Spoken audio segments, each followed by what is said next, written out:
Kita ke informasi lain, Saudara. Tim patroli Perintis Presisi Polda Sulawesi Selatan menangkap seorang pemuda yang menjual puluhan liter miras tradisional jenis ballo. Pemuda itu langsung diamankan untuk dimintai keterangan.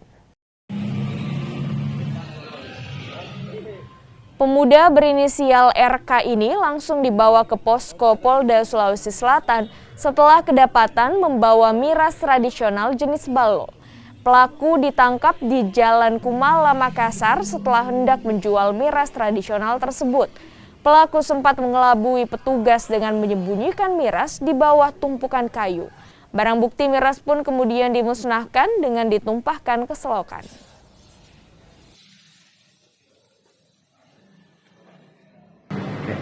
Baik, malam hari ini tim patroli Perintis Presisi Direktorat Samapta Polda Sulsel melakukan patroli kegiatan jalanan dan aksi premanisme untuk melakukan pencegahan terjadinya gangguan keamanan khususnya di wilayah Kota Makassar.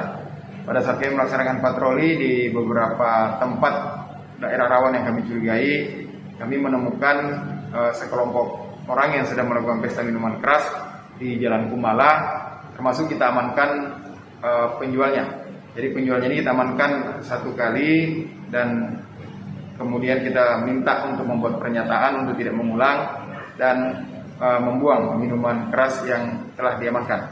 Minuman keras yang diamankan ini ada kurang lebih 54 botol yang setiap harinya dibawa dari Kabupaten Jeneponto untuk diedarkan di Kota Makassar.